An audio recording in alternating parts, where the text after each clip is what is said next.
My son-in-law called me a failed retiree during our Christmas dinner, smiling as he introduced me to his boss. But when that boss saw me, my son-in-law's self-assured world fell apart. One sentence ruined everything. "You're fired." That was just the beginning. Before we continue, please subscribe to the channel and write in the comments what time it is where you are now. The glass exploded against the wall, sending shards across my living room floor like diamonds scattered on worn carpet. My hands trembled, not from my 62 years, but from pure, distilled rage. There it was on my phone screen, Cassie's Instagram post. "Getting ready for our annual Christmas party. Can't wait to see everyone." Everyone. That word stuck in my throat like a fishbone. I bent down to collect the pieces of what used to be our family portrait. Me, Cassie, and her mother, taken 2 years before cancer stole her from us. A shard bit into my thumb, drawing blood. The red droplet fell onto the photo, landing right on my younger self's smile. Back when I believed family meant something unchangeable. The old rotary phone on my kitchen wall rang, its mechanical bell jarring in the silence. Nobody called that number anymore, except telemarketers and Cassie when she felt guilty. I watched it ring, counting, 5 rings, 10. My hand hovered over the receiver while I gripped the counter with the other, feeling the familiar grooves worn by decades of morning coffee rituals. The Vietnam Service medal on the wall caught the dying afternoon light, its bronze eagle watching me with judgment. On the 15th ring, I answered. "Dad?" Cassie's voice cracked like ice on a pond. "I know last year was hard,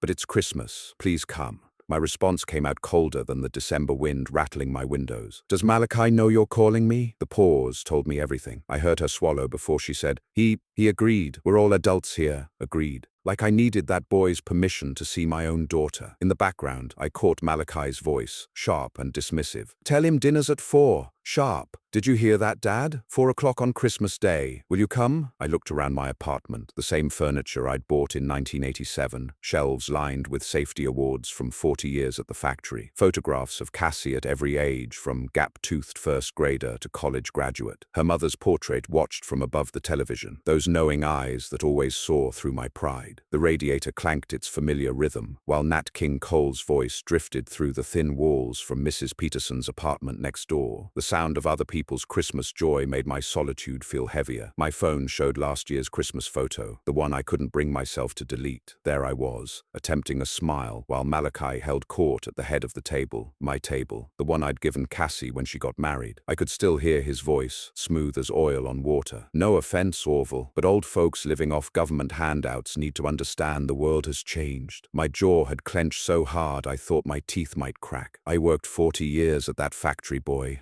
Built this country while you were learning to tie your shoes." Cassie's weak defense still echoed. "Dad, he didn't mean it that way." I'd left my homemade pecan pie untouched on their granite counter, walking out with my dignity intact but my heart in pieces. "Dad, are you still there?" "I'll think about it," I said and hung up. My fingers found Lila's number without thinking. She answered on the second ring, like always. "Let me guess," she said without preamble. "Cassie called? How'd you know?" "Because you only sound that particular shade of frustrated when it involves your daughter or that fool she married." I heard her lighter click. "You going? Should I? Orville, she's your only child. Give her another chance. But this time, don't let that fool disrespect you. Stand your ground." She paused, and I knew she was debating whether to continue. "Listen, I heard something from my friend at the courthouse. Malachi's been having troubles at work. Something about a case going sideways." "That's so?" "Mm-hmm. Just saying, might not be riding as high as he pretends." After we hung up, I stood in my bedroom, staring at the closet. My good suit hung there, protected in plastic like a museum piece. I pulled it out, checking for moths,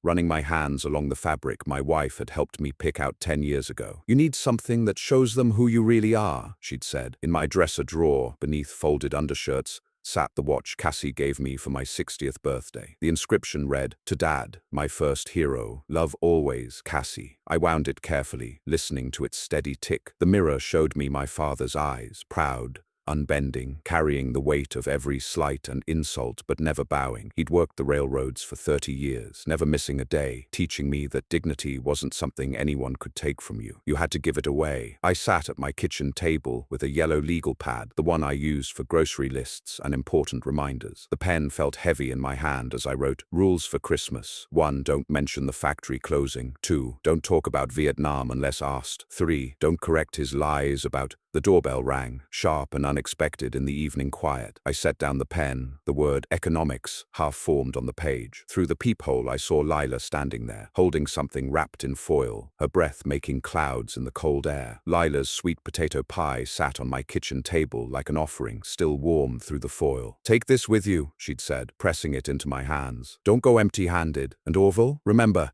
you're not going there to win. You're going there to be present." After she left, I sat in my kitchen, unable to sleep, the list still in front of me, that half-written word, economics, staring back like an accusation. December 21st arrived with dawn seeping through my window. I made coffee in the percolator, the same way I'd done for 40 years, the familiar gurgling sound failing to bring its usual comfort. As I waited for it to finish, Last Christmas played in my mind with the clarity of a film reel. I'd arrived at Cassie's house at exactly 3:30, carrying my mother's recipe pecan pie, hope sitting in my chest like a bird ready to sing. The two-story colonial in East Rock stood decorated like something from a magazine, white lights precisely arranged, wreaths on every window, a nativity scene that cost more than my monthly pension check. Cassie had answered the door herself then, wearing a red dress that reminded me of Christmas mornings when she was 7, spinning in her new outfit. "Dad, you're early!" The dinner table had been set for 12. Malachi's law firm colleagues filled seats around the mahogany table he'd bragged about importing from Italy. The conversation started pleasantly enough. Weather, sports, the usual dance people do when they're trying to avoid real topics. Then someone mentioned the economy. Malachi, 3 glasses of wine in, leaned back in his chair. My chair, I noticed, the one at the head of the table. "These older generations just don't understand modern economics," he said, swirling his wine like he was auditioning for a movie. "Sitting on their pensions while we rebuild what they broke." The room went silent except for the clink of silverware on china. I felt every eye dart between him and me, waiting. "No offense, Orville," he continued, that phrase that always precedes offense, "but your generation had it easy. Factory jobs that required no education, guaranteed pensions, houses that cost what we pay in student loans for 1 semester." My hands had stayed steady as I set down my fork. "I built this country, son. Spent 18 months in Da Nang getting shot at so folks like you could go to college without getting drafted. Then 40 years breathing in chemicals at that factory so my daughter could have a better life." His sneer cut deeper than shrapnel ever did. "Vietnam, another war we lost because—" I stood up, slow, deliberate. "I'm done here." Cassie's tears had started then, but she stayed seated, her hand on Malachi's arm like she was choosing sides. I walked out with my spine straight, leaving my mother's pie recipe to be thrown away with the wrapping paper. Back in my present kitchen, December 23rd now, I made a shopping list, a book on Black history for Cassie, James Baldwin's essays, something to remind her where she came from, nothing for Malachi. Let him explain that to his colleagues. At Morrison's bookstore on Chapel Street, I ran into Tommy Westbrook, who'd worked the line with me for 20 years. "Orville, how's retirement treating you?" "Can't complain. You?" Tommy glanced around, then leaned closer. "Saw your son-in-law at Foxwoods last week. High roller table, losing hard from what I could see." I filed that information away like evidence. Christmas Eve, I took my suit to Kim's dry cleaners, the same place I'd been going since 1992. Mrs. Kim remembered me, as always. "Mr. Cox, Christmas suit." "Yes, ma'am." She handled the fabric carefully. "I remember when you bought this. Your wife was with you. You have a good memory. Good customers, I remember. You want ready today? If it's not too much trouble." That evening I stood in front of my bathroom mirror, practicing conversations. "Hello, Malachi. Good to see you." "No, too false." "Malachi. Better. Just his name, nothing more or less." My wife's voice echoed in my memory. "Family is everything, Orville, even when it hurts." But my father's words came too. "Never let anyone make you small, son. Not for love, not for money, not for anything." Christmas morning arrived crisp and bright. My alarm went off at 6, but I'd been awake since 4, running through scenarios. I did my old army routine, push-ups, sit-ups, stretches that took longer now but still got done. The discipline remained even if the body protested. I checked the weather on my phone. Snow expected by evening. I'd need to leave by 2:30 to account for traffic and weather. My medications went into my pocket. Blood pressure pills I'd need if things went south. Loading the car felt like preparing for a mission. Gifts in the back seat. Lila's pie secured in a box. My coat folded neatly. The Buick started on the first try. Reliable as always, despite Malachi's comments about it last year. Driving through New Haven showed me 3 different cities. First, my Fairhaven neighborhood, working class, proud, struggling. Then downtown with Yale's Gothic towers rising like medieval castles,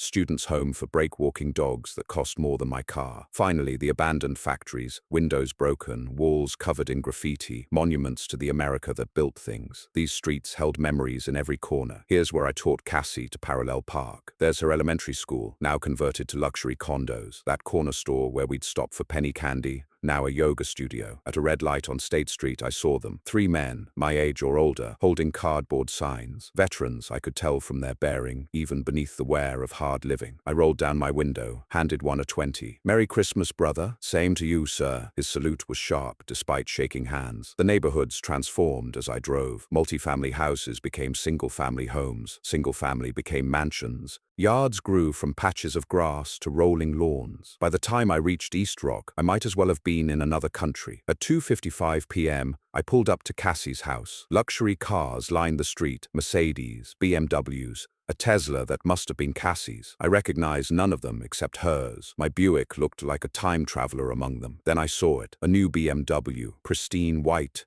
with a vanity plate that made my jaw clench. Malachi won. My hands gripped the steering wheel hard enough to leave impressions. Through the house's tall windows, I could see figures moving, hear laughter that didn't include me. The Christmas tree towered in the front window, professionally decorated, nothing like the crooked trees Cassie and I used to pick from the lot on Wally Avenue. Still gripping the steering wheel, I took 3 deep breaths, in through the nose, out through the mouth, just like the therapist at the VA taught me. The technique was supposed to lower blood pressure, calm the fight-or-flight response. After the 3rd breath, I grabbed the gifts and Lila's pie, checking my watch. Exactly 3:00 p.m., December 25th, 2024. The walk to the front door felt longer than it was. Each step on their brick pathway sounded too loud in the winter quiet. I rang the doorbell and waited, counting the seconds. 15, 30, 45. The door swung open. Malachi stood there in a burgundy sweater that probably cost more than my monthly grocery budget. His expression shifted from expectation to disappointment in the space of a heartbeat. "Oh, you came. No Merry Christmas. No good to see you. Not even an offer to help with the packages weighing down my arms. Just those 2 words. Flat as old soda." "Malachi," I said, matching his tone. He stepped aside, not back, but to the side, making me turn slightly to enter. A power play so small anyone else might have missed it. But I'd learned to read men like him in the jungle, where missing small signs got you killed. The house smelled like catered food and expensive candles, nothing like the collard greens and cornbread that used to mark Christmas at our place. A 12-foot Fraser fir dominated the living room, decorated in silver and white, elegant and cold. Every ornament matched. No handmade decorations, no kindergarten crafts, nothing that said family history lived here. Voices drifted from the living room, lawyers from Malachi's firm, by the sound of their carefully modulated tones. Nobody I knew, nobody who knew me. "Dad, you're here!" Cassie emerged from the kitchen like sunshine breaking through clouds. Her genuine joy almost made the drive worth it. She wore a designer dress I didn't recognize, forest green and flowing, but her eyes looked tired and she'd lost weight. Too much weight. She hugged me hard, holding on like she used to after nightmares, whispering in my ear, "I'm so glad you came." I felt her ribs through the expensive fabric and wondered when she'd last eaten a full meal. That's when I noticed it. She was wearing the necklace I'd given her for her 16th birthday, a simple gold chain with a small diamond, nothing fancy, but I'd saved for 6 months to buy it. Seeing it against that designer dress felt like receiving a secret message. Malachi watched from across the foyer, arms crossed, appraising. "Let me show you what success looks like," he said, not asking if I wanted a tour. He led me through rooms that felt more like a law firm than a home. "This is the home theater, 70-inch screen, surround sound that costs more than most people's cars." He waited for me to be impressed. I gave him nothing. The wine cellar came next. Temperature controlled, holds 300 bottles. That one there, a 1982 Bordeaux, $1,500. "That's nice," I said, thinking about the $3 bottle of wine my wife and I would share on anniversaries, how we'd laugh and dance in our kitchen until the neighbors complained. His study was the grand finale. Diplomas covered one wall, Yale undergrad, Harvard Law, various certificates and awards. "This is where the magic happens," he said, "where I build the cases that matter." I scanned the room, noting what wasn't there. No pictures of Cassie, no wedding photos, no evidence that anyone else existed in his world except him. Then I spotted it, tucked behind a stack of law journals. A single photo of Cassie and me at her college graduation, both of us grinning wide, my arm around her shoulders, hidden like contraband. "Impressive," I said, letting him hear just enough sarcasm to sting, but not enough to call me on it. Back in the living room, He'd arranged the seating like a courtroom. Couples shared love seats and sofas, while a single chair sat isolated near the window. Guess where I was directed? Malachi held court from his position by the fireplace, regaling his colleagues with stories about his latest case. The opposing counsel didn't know what hit him. I had him so turned around he was practically arguing my case for me. A blonde woman, somebody's wife, turned to me with a polite smile. "What kind of law do you practice, Mr. Cox?" Before I could answer, Malachi cut in with a laugh that sounded like breaking glass. "Oh, Orville's retired. Been retired for, 5 years now? Just taking it easy on that government check." 3 years, I corrected quietly. "And it's a pension I earned." He waved his hand dismissively. "Right, the factory. They closed that place down, didn't they? Progress. Can't stop progress." A younger man, perhaps sensing the tension, tried changing the subject. "So, how about those patriots?" But Malachi wasn't done. He never was when he smelled blood in the water. "Funny how those factories all closed right when automation arrived. Makes you wonder if they were ever really necessary, doesn't it?" I saw Cassie's hands shake as she poured wine for guests, saw her glance between her husband and me like she was watching two storms approach each other. "Every bolt, every beam, every car that rolled off our line was necessary," I said, my voice steady as my hands. "We built the infrastructure you drive on to get to your air-conditioned office." Of course," Malachi said with that condescending tone reserved for children and the elderly. Different times. At 4:25, the doorbell rang. Malachi's entire demeanor transformed like someone had flipped a switch. He jumped up, straightening his tie, actually checking his breath. "That must be Mr. Langston, my boss." He turned to Cassie with an intensity that made her step back. "Remember what I told you. This is crucial for my partnership." He practically ran to the door, his colleagues sitting up straighter, adjusting their own clothing. The great Herbert Langston, senior partner, the man who could make or break careers with a nod. I heard voices in the foyer. Malachi's artificially deepened, trying to sound more substantial, and another voice I recognized but couldn't quite place. "Mr. Langston, so honored you could make it. Please let me take your coat. Can I get you a drink? We have that Bordeaux I was telling you about." "Just water for now, Malachi. It's early yet." That voice, measured, careful,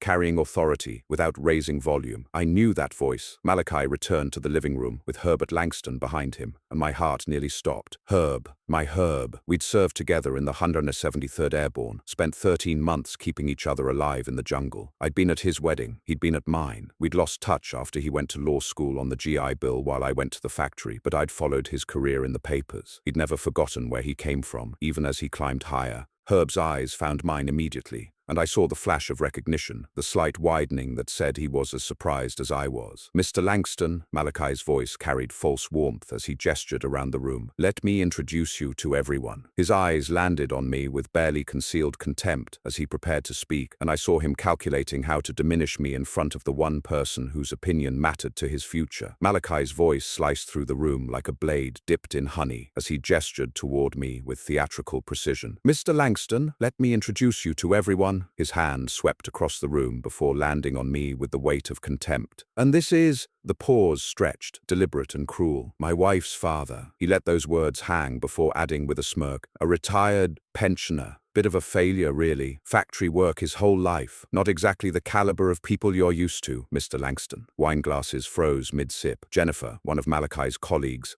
actually gasped. The Christmas music from the speakers suddenly felt grotesque. Bing Crosby crooning about home for the holidays while my daughter's husband tried to bury me in my own skin. Cassie's face drained to the color of fresh paper. Her mouth opened, but nothing emerged except a small, wounded sound. Herbert Langston stood in the doorway, all 6 feet 2 inches of him commanding space without trying. His silver hair caught the light from the chandelier, and even at 64, he carried himself like the soldier he'd once been. The expensive suit, charcoal gray, perfectly tailored, couldn't hide the slight favor of his left leg or the thin scar that crept above his collar on the right side of his neck. His initial scan of the room was pure lawyer, cataloging faces, measuring dynamics, reading the tension. But when his eyes found mine, something shifted. The professional mask cracked just slightly, confusion bleeding through. He stepped past Malachi without acknowledgement, drawn by something he couldn't quite place. "That watch," his voice trailed off as he noticed my old Timex, the one issued to every grunt in our unit. Recognition built in layers. First the watch, then the way I held my shoulders. Parade rest, even after all these years. His gaze caught on my hands,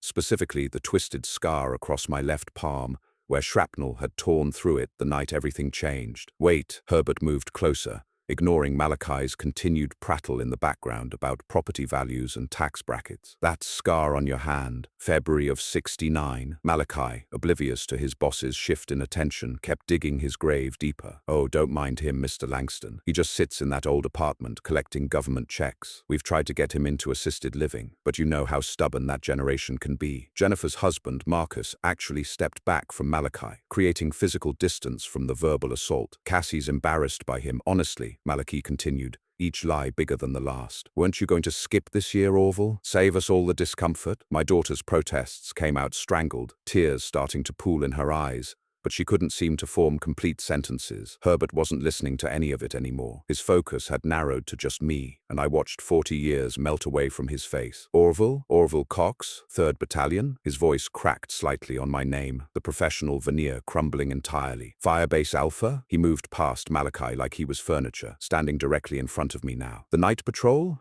February 12th? Behind my eyes, that night played in vivid detail. Mortar fire turning the jungle into hell. Herbert on the ground, blood pooling beneath him, convinced he was dying. The 2-mile carry through hostile territory, my hands slick with his blood. 3 VC soldiers who'd made the mistake of getting between us and the medics. I kept my face neutral, despite the rage boiling at Malachi's words. Every insult, every lie, every dismissive gesture, I catalogued them all while maintaining the dignity my father taught me. Herbert's earned every line on his face, every grey hair. Whatever battles he'd fought in courtrooms couldn't erase what we'd survived together. The shared history between us weighed more than all of Malachi's expensive furniture combined. Around us, the room held its breath. The caterers had stopped moving in the doorway, a tray of appetizers forgotten. Someone had turned down the music, or maybe it just seemed quieter against the weight of what was happening. Herbert's hand reached out, trembling slightly with emotion I hadn't expected. His voice came thick with memory and gratitude and something else, understanding of what he'd just witnessed. "You saved my life," he said, loud enough for everyone to hear. "You carried me when—" His eyes shifted to Malachi with sudden, terrible clarity, understanding exactly what had just transpired in this house. "When I couldn't walk, when I thought I was going to die in that jungle." Herbert's completion of his sentence rang through the room like a judge's gavel falling. His eyes turned to ice as they fixed on Malachi, who stood frozen with his mouth slightly open, the color draining from his face like water from a broken dam. Herbert pulled me into an embrace that had nothing to do with professional courtesy and everything to do with brotherhood. His arms wrapped around me with the fierce gratitude of a man who knew he shouldn't be alive. "My brother, my savior," the words came out loud, clear, meant for everyone in that room to hear and remember. I finally let myself speak, my voice steady despite everything. "Herb,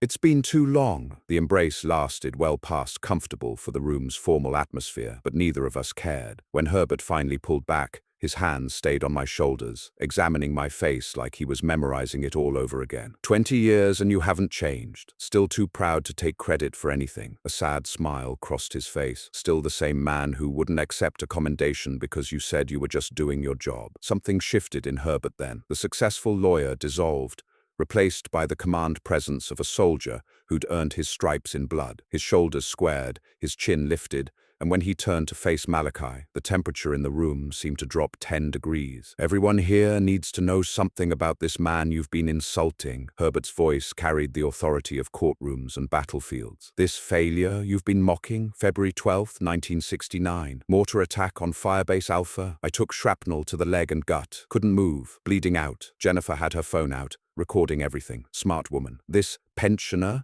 you want in assisted living?" Herbert continued, his voice building. "He carried me 2 miles through enemy territory. When 3 VC tried to stop us, this man you call embarrassing killed them with his bare hands and a knife to protect me." Each word hit Malachi like a physical blow. He seemed to shrink with every revelation. "This man has a Bronze Star, a Purple Heart, 2 tours in Vietnam while you were probably still wetting your bed." Herbert's contempt could have peeled paint. "And you dare disrespect him in his own daughter's house." "Mr. Langston, I didn't know." Malachi's voice came out high, desperate. "You don't understand." He tried again, sweat now visible on his forehead. "He's difficult?" "Difficult?" Herbert's laugh held no humor. "You mean he has dignity, self-respect?" "This is just a family matter." Malachi was grasping at straws now. "Cassie, tell him about last year." He looked to my daughter for support, but she'd moved. Sometime during Herbert's speech, She'd crossed the room to stand closer to me, her hand reaching for my arm. Herbert's transformation back to cold professionalism was seamless and terrifying. Malachi Reed, he said the name like it tasted bad. In my 40 years of law practice,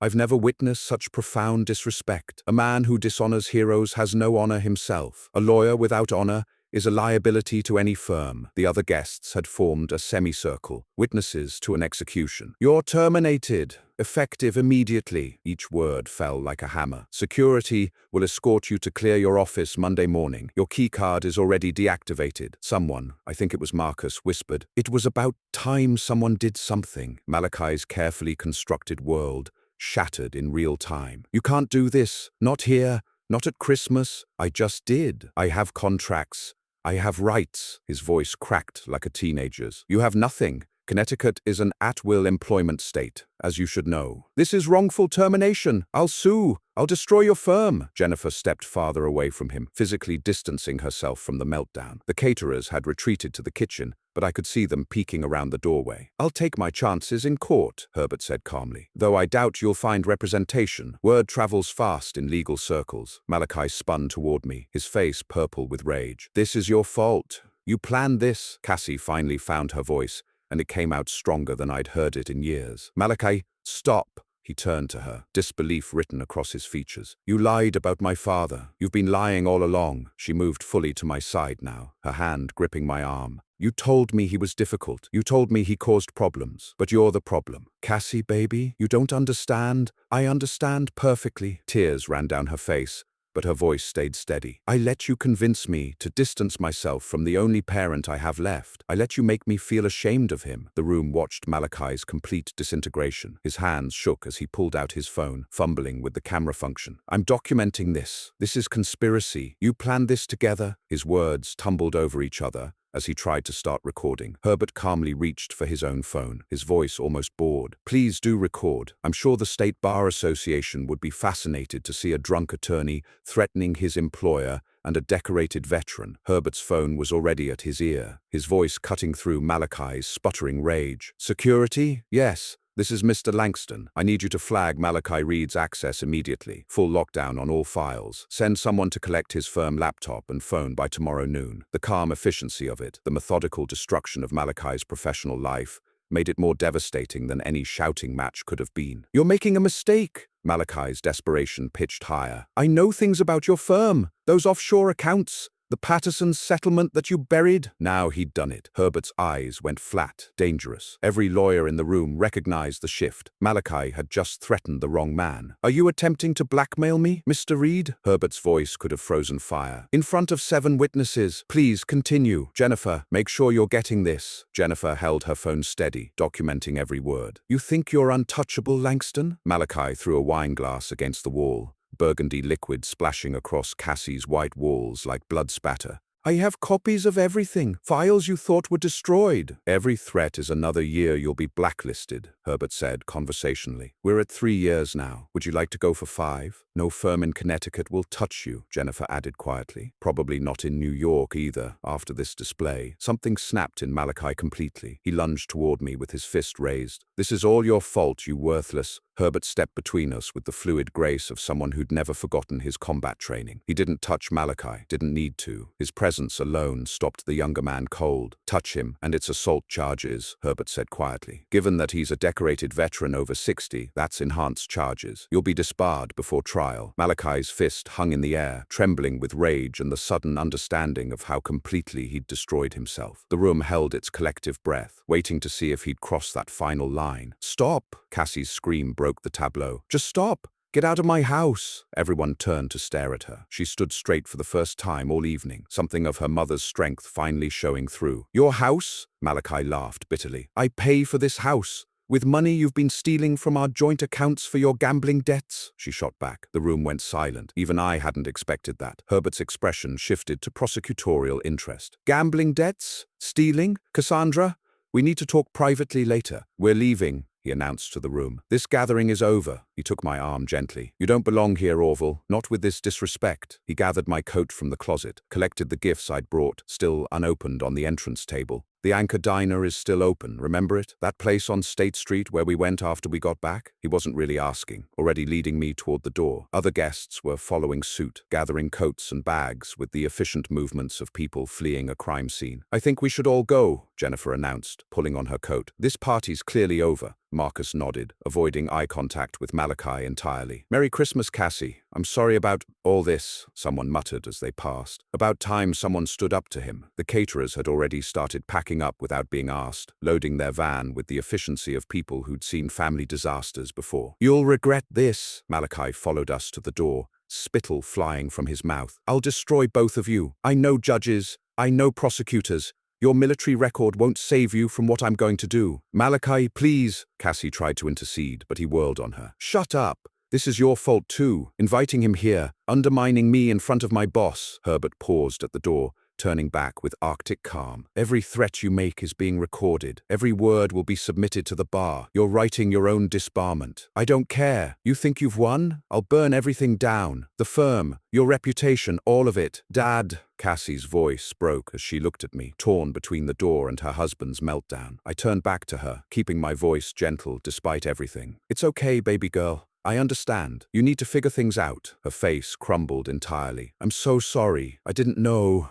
I didn't see what he really was. Mum would be so disappointed in me. Your mother would understand, I said firmly. She'd want you safe and happy. That's all I want too. Malachi grabbed her arm roughly. Get inside. If you let them leave, we're finished. You're choosing him over me. Let go of her, I said, my voice carrying the quiet threat that had kept me alive in jungle ambushes. He released her arm, but pointed at me with shaking finger. You'll pay for this. Both of you will pay. Herbert and I walked to his Mercedes, snow beginning to fall in thick, soft flakes that covered the ugly scene like nature's attempt at erasure. My old Buick looked small and dignified next to the other expensive cars, honest in its age and wear. Leave your car, Herbert said. We'll get it tomorrow. You don't need to drive after this. The house behind us blazed with light, Malachi's silhouette in the doorway still screaming threats that got swallowed by the snow and distance. Through the window, I could see Cassie sink into a chair, her shoulders shaking with sobs. Inside Herbert's car, blessed silence wrapped around us like armor. The leather seats still smelled new, and the heater worked perfectly. Unlike my Buick's temperamental system, we sat for a moment, processing what had just happened. 20 years, Herb, I said finally. Why didn't we stay in touch? Life, brother. Career, family, the usual excuses, but no excuse is good enough. I should have found you. We drove through streets transformed by snow, New Haven looking almost peaceful under its white blanket. The familiar landmarks passed by, the Yale buildings, the green, the places where we'd tried to readjust to civilian life after the jungle. That boy has no idea who he just threatened, Herbert said quietly. My security team has been watching him for months. Suspicious transactions, possible embezzlement. The Anchor Diner's neon sign glowed warm through the snow as Herbert pulled into the parking lot. He turned off the engine but didn't move to get out yet, his voice dropping to deadly serious. Orville, there's something you should know about your son-in-law.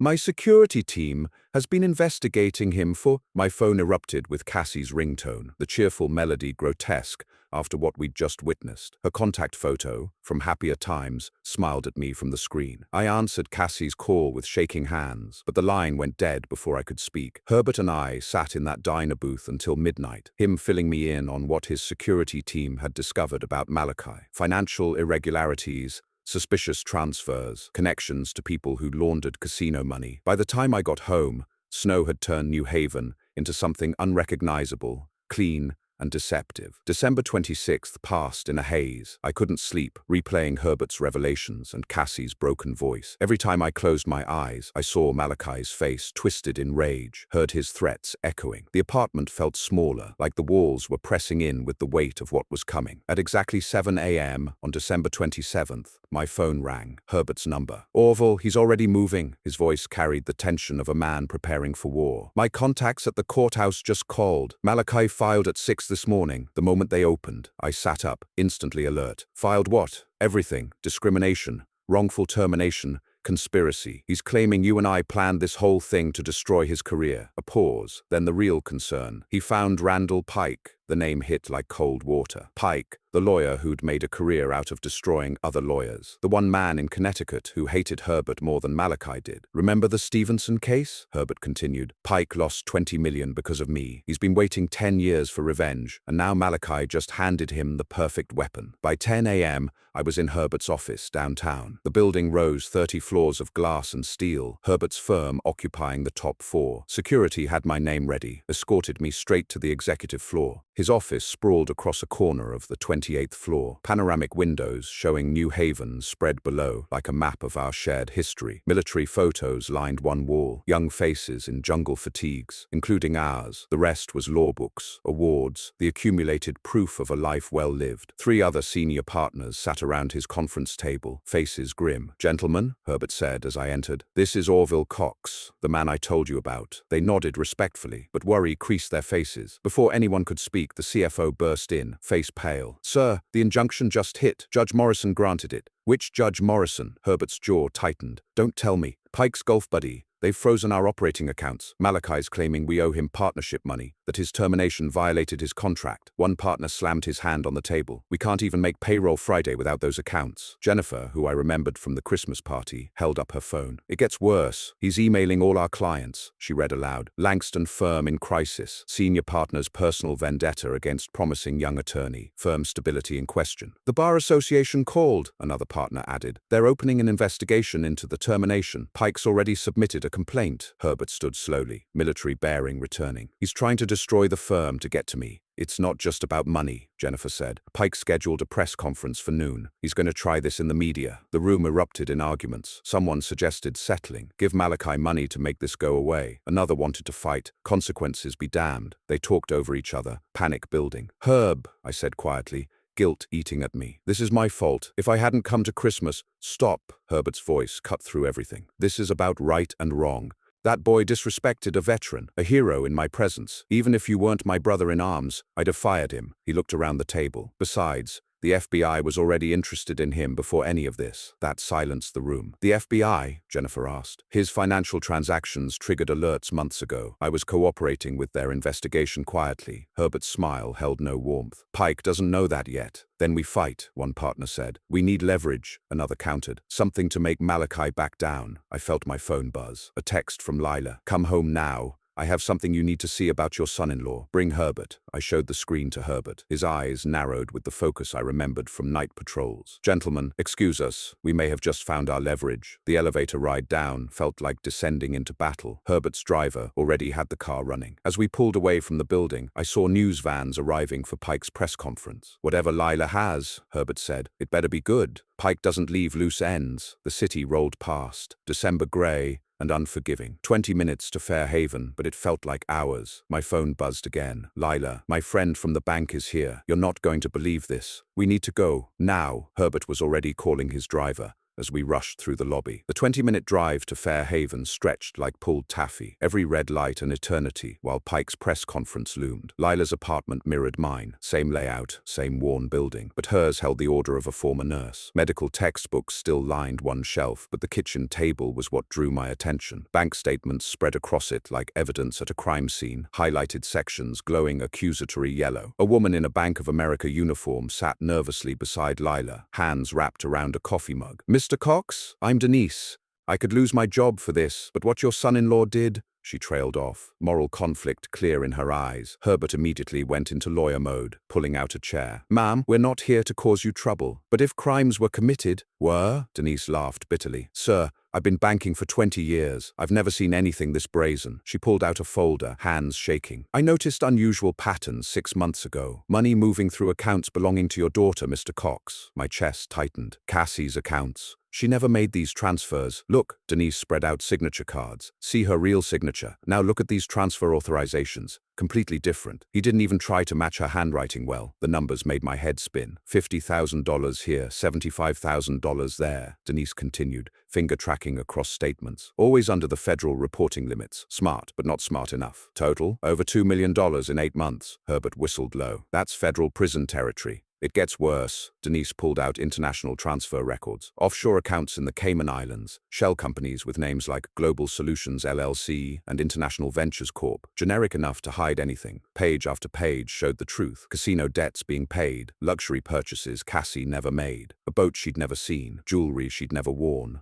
Cash withdrawals matching dates Tommy had seen Malachi at Foxwoods. He was setting her up, I said, voice barely a whisper. If this got discovered, she'd take the fall. That's exactly what he was doing, Denise confirmed. Her name on everything, her supposed signatures, her tax liability. He'd walk away clean, while she went to federal prison. My hands shook as I held my daughter's forged signatures. All those times she'd defended him, chosen him over me, and he was preparing to destroy her. Herbert studied the documents with professional intensity, occasionally photographing pages with his phone. This is what we need, he said. Wire fraud, money laundering, identity theft, conspiracy. Wait, Denise interrupted, pulling out one final paper. This is from December 25th, 11:47 p.m., after your confrontation. We all leaned in. A transfer request for $500,000 initiated from Cassie's investment account to an offshore bank. The entire account balance. He tried to empty everything after he was fired? Herbert's voice went cold. Tried. But transfers this large take 2 business days to clear. We can stop it. Denise looked at me. More importantly,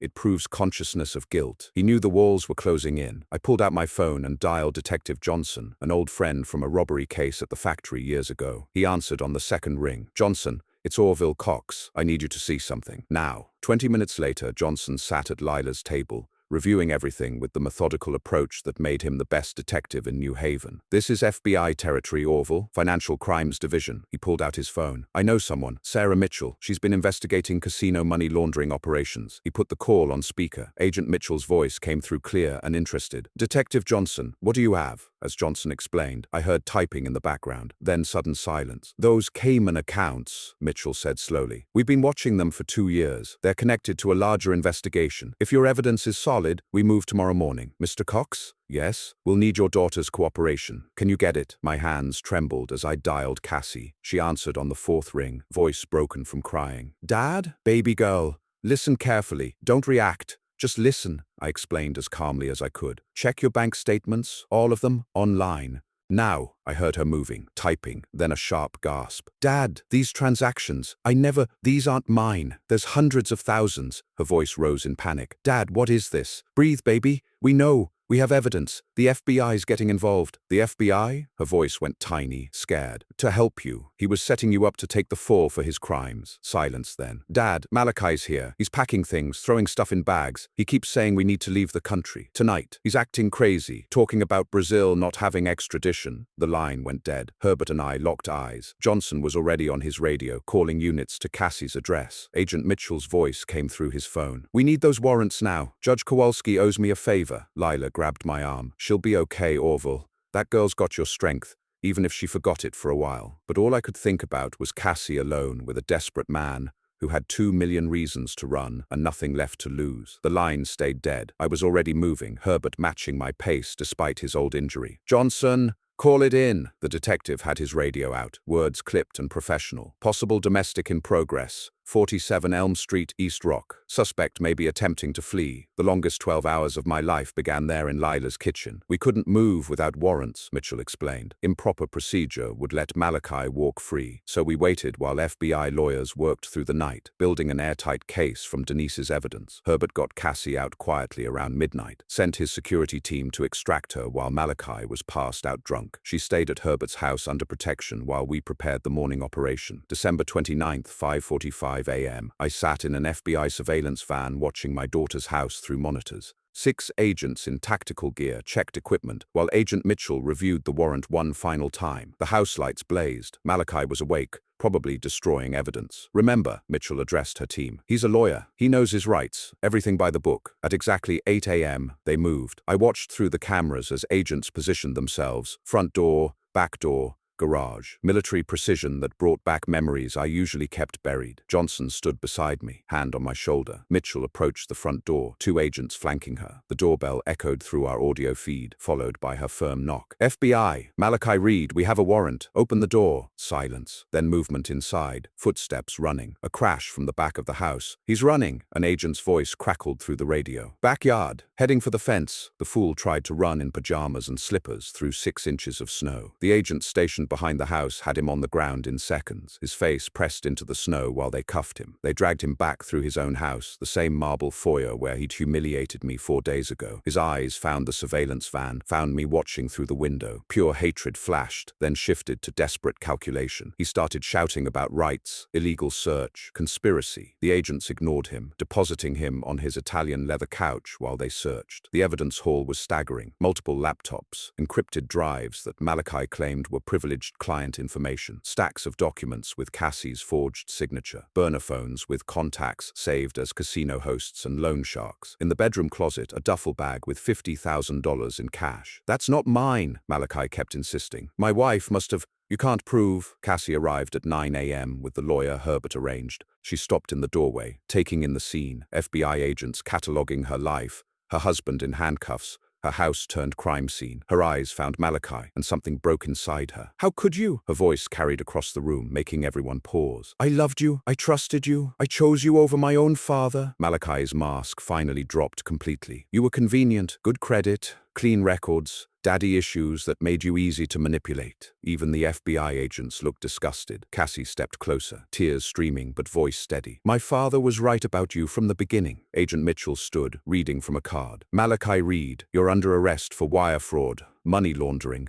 identity theft, conspiracy to commit financial crimes, and attempted flight to avoid prosecution." Each charge landed like a hammer blow. "You have the right to remain silent." "This is all his fault," Malachi exploded, pointing at me. "That old man destroyed everything. I was going to be somebody. Partner by 38. Federal appointments." Something in me snapped. I stepped out of the van, Johnson letting me pass. The agents tensed, but Mitchell held up a hand. I walked through the snow to face him. "You're right," I said quietly. "I did destroy everything. Your career, your reputation, your freedom." I moved closer, close enough to see him shrink back. "But I am somebody. I'm a father who protected his daughter. I'm a veteran who earned his respect. I'm a factory worker who built this country while you were learning to steal." "You're nothing," he screamed. "A nobody, a worthless—" "I'm the man who stopped you from destroying my daughter. That makes me everything I need to be." They led him out in full view of the neighbors who'd gathered. The same people he'd tried so hard to impress watched him shuffle through the snow in handcuffs, head down, designer pajamas soaked through. No more arrogance, no more swagger. Just a criminal heading to federal lockup. Cassie collapsed into my arms on the front porch,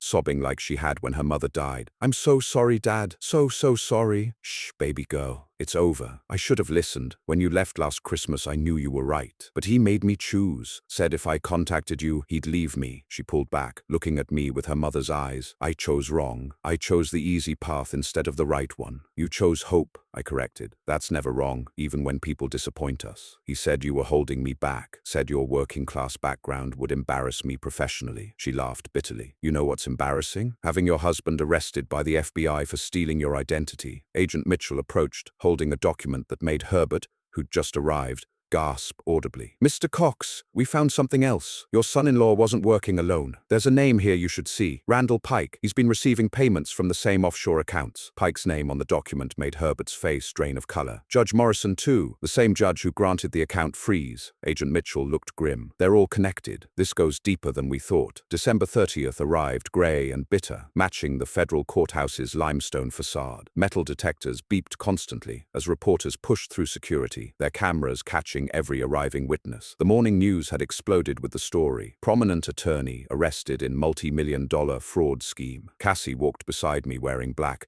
as if already mourning the death of her marriage. Her hand found mine as we entered the courtroom. "Whatever happens, Dad, I'm with you now." Judge Patricia Huang presided, a small woman with eyes that missed nothing. Morrison had recused himself overnight, fled town, according to courthouse gossip. The gallery filled quickly. Reporters, curious lawyers, and citizens drawn to scandal. Assistant U.S. Attorney Rebecca Chen stood at the prosecution table, documents arranged with military precision. Across from her, a harried public defender shuffled papers. Pike had dropped Malachi the moment his own name surfaced in the investigation. When they brought Malachi in, I barely recognized him. 5 days had transformed the arrogant peacock into something else. Orange jumpsuit hanging loose, face unshaven, hands shackled to a belly chain. His eyes found mine across the courtroom, burning with hatred that made me grip Cassie's hand tighter. "The United States versus Malachi Reed," the clerk announced. "Bail hearing." Chen rose smoothly. "Your Honor, The defendant systematically defrauded multiple victims over 18 months, stealing $2.3 million.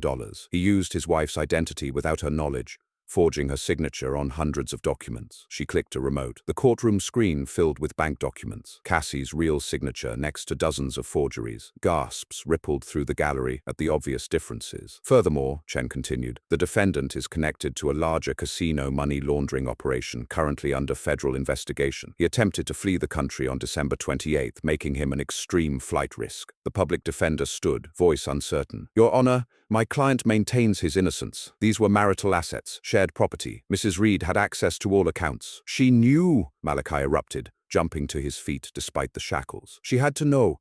Check her emails. Mr. Reed, Judge Huang's gavel cracked. You will remain silent or be removed. Chen introduced new evidence that made the gallery buzz. Your Honor, we've discovered the defendant paid $50,000 to Judge Morrison's re-election campaign through the same shell companies used for money laundering. Morrison's emergency injunction against the Langston firm is now under federal investigation. Herbert took the stand first, describing the Christmas confrontation with clinical precision. Mr. Reed showed complete lack of integrity. He humiliated a Vietnam veteran, a war hero, calling him a failure while secretly stealing millions from that man's daughter. My turn came too quickly. The walk to the witness stand felt like crossing a battlefield. Mr. Cox, Chen began gently, tell us about December 25th. He called me a worthless pensioner, said I was an embarrassment to my daughter, all while he was stealing her identity, destroying her future for his gambling debts. My voice stayed steady, but my hands clenched. He tried to make her choose between us. He succeeded for a while. Cassie's testimony broke hearts. Her voice cracked as she held up bank statements. I never made these transfers. I trusted him with our finances. I was a fool, but I wasn't a criminal. She looked directly at Malachi. I want protection from him. I'm afraid of what he might do. Judge Huang reviewed everything methodically, occasionally making notes. The courtroom held its breath for 20 minutes while she deliberated. Finally, she looked up. Mr. Reed, the evidence before me is overwhelming. You're charged with federal crimes carrying potential sentences of decades. You attempted to flee, corrupted the judicial process through bribery, and posed clear danger to your victim. She straightened her robes. Bail is denied. The defendant will remain in federal custody until trial. Additionally, I'm issuing an immediate restraining order protecting Mrs. Cox Reed from— Malachi exploded from his chair, shackles clanking as he lunged forward. You'll pay for this, his scream echoed off the courtroom walls. All of you! I'll destroy every single— Federal marshals tackled him before he made it 3 feet, wrestling him to the ground as he continued screaming threats and profanities that would haunt the court reporter's nightmares. Any contact whatsoever with the victim or her family. Judge Huang finished calmly as marshals dragged Malachi out, his screams echoing down the courthouse halls until a door slammed, cutting them off. December 31st dawned clear and cold. Cassie had stayed at my apartment for the first time in years, sleeping in her old room that I'd never changed. Morning news blared from the kitchen TV. Federal Judge Morrison under investigation for bribery. His photo appeared next to Malachi's mugshot. My phone hadn't stopped ringing. Reporters wanted interviews. Publishers wanted book deals. But all I wanted was peace. Cassie made coffee while I declined another call from a documentary producer. At 3 p.m., we met with Cassie's divorce attorney in his downtown office. Bradley Stevenson, recommended by Herbert, had the demeanor of someone who ate opposing lawyers for breakfast. I visited your husband yesterday at federal detention, Stevenson said, pulling out notes. He's not adjusting well. They have him in protective custody. Apparently other inmates discovered he was a corrupt lawyer who stole from his wife. Cassie's face showed no sympathy. Good. He's lost everything, Stevenson continued, listing items like a grocery list. Law license suspended pending automatic disbarment. All personal assets frozen by federal order. The house remains in your name only. He never managed to add himself to the deed, thankfully. His BMW was repossessed yesterday by the dealership for missed payments. He owns nothing now but debt. The divorce papers sat before Cassie, thick as a phone book. She signed each page with steady hands. Irreconcilable differences and financial fraud. I'm seeking full restoration of all stolen funds, plus damages. Dad, I should have done this last year, she said, not looking up from signing. The day after you left that Christmas dinner. My phone buzzed, Herbert calling with updates. We're filing a civil suit against him for defamation. His false allegations cost my firm $3 million in frozen assets and lost clients. Oh, and Pike's suing him too. Apparently Malachi never paid his retainer. He made enemies of everyone, I said. Worse for him, Herbert chuckled darkly. Word is the other casino debtors he laundered money for Aren't happy he got caught. Federal protection might be the only thing keeping him safe. Stevenson had more to share. During my visit, he kept demanding to see you, Cassie. Claimed you'd forgive him, that this was all a misunderstanding. The guards told me he spends hours practicing closing arguments to his cell walls, trying to convince imaginary juries. Agent Mitchell arrived at my apartment at 5 p.m. with updates that staggered us. We've identified 12 more victims connected to the casino scheme. All had their identities used by Malachi to wash money. You weren't special, Cassie. You were just convenient. Cassie broke down in my kitchen for the first time since the arrest. How did I not see it, Dad? How was I so blind? He isolated you from everyone who might have warned you, I said, holding her while she sobbed. Made you choose between him and family. Classic abuser tactics. We spent the evening going through photo albums, Cassie systematically removing or tearing out every image of Malachi. 5 years of photographs reduced to confetti on my living room floor. He stole more than money, she said, holding a photo from their honeymoon. He stole my confidence, my trust, my relationship with you. Time I can't get back. Lila arrived at 7 p.m. with enough food for an army. Nobody celebrates New Year alone, she announced,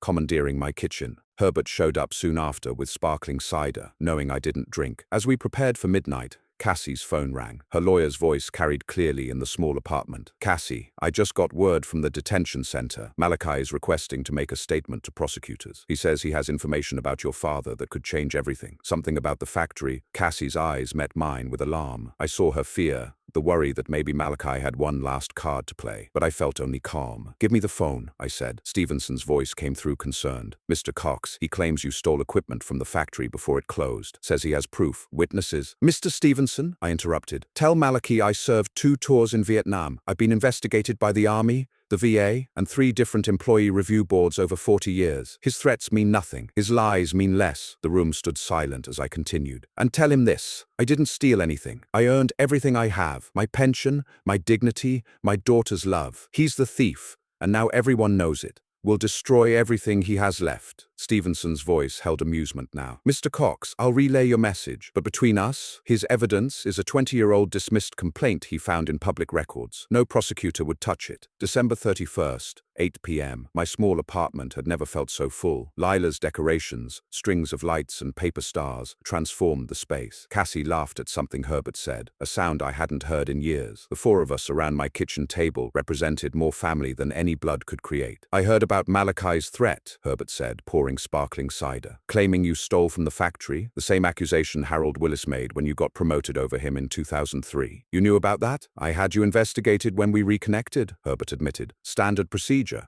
You came back cleaner than fresh snow. Willis recanted his accusation 2 weeks later, admitted he lied out of jealousy. Cassie stood, wearing her mother's necklace I'd kept safe all these years. Dad, I need to tell you something. Mum would be ashamed of how I treated you, how I chose him over family. Her voice trembled, but she'd be proud of you. You never gave up on me. Your mother understood forgiveness, I said. She'd just want us together. Herbert explained the financial resolution while Lila served dinner. Federal asset forfeiture will restore everything Malachi stole. Cassie will be made whole within 6 months. His debts remain his alone. Creditors can't touch her. The best part? Herbert smiled. The FBI is using his case as a template for prosecuting casino money laundering. He'll be in textbooks, just not how he imagined. At 11 p.m., Lila raised her glass. To Orville Cox, who never gave up, who fought for family when family forgot him, who showed us all what integrity looks like. To the strongest man I know. My eyes watered unexpectedly. This woman who'd been my neighbor, my friend, my support, she saw me more clearly than I saw myself. Cassie's full confession came as midnight approached. Dad, I need you to know what really happened. That Christmas when you left, he made me choose right then. Said if you stayed for dessert, he'd leave me. She paused, gathering strength. I was pregnant then, 6 weeks. I didn't tell anyone, not even you. Lost the baby 3 months later. He said it was my fault, that I chose you over our child, that my stress killed it. The room went silent except for the TV's low murmur. Understanding flooded through me. Her weight loss,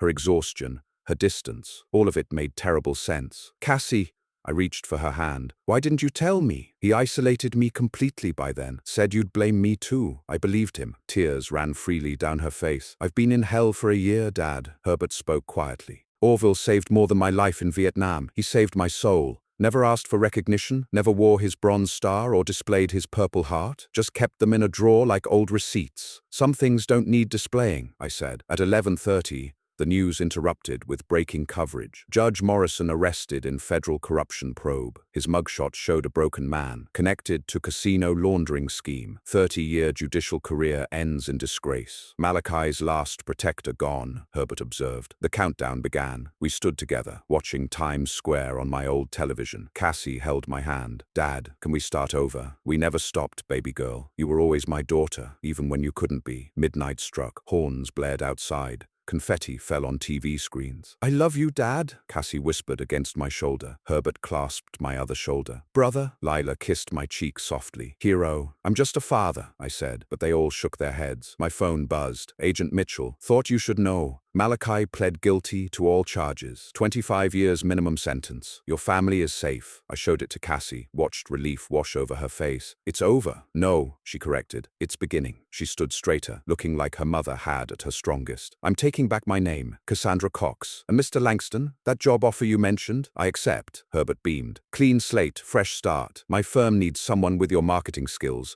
and your newfound strength. As we stood together in my small apartment, snow began falling outside, covering New Haven in fresh white. The factory that employed me was gone. The pension was modest, but surrounded by these people, my true family, I was the richest man in Connecticut. Some victories aren't measured in money or revenge. They're measured in the people standing beside you when the battle ends, in daughters who find their way home, in friendships that survive decades, in neighbors who become family. Malachi wanted to destroy me by taking my daughter. Instead, his hatred brought her back. His greed revealed her strength. His arrest freed us both. The new year stretched ahead, full of possibility, full of healing, full of family. To 2025, I said, raising my glass one final time. To family, they responded in unison, and in that moment I had everything I'd ever wanted. If you like this story, please like this video, subscribe to the channel, and share your impressions of this story in the comments. To listen to the next story, click on the box on the left. Thank you for watching.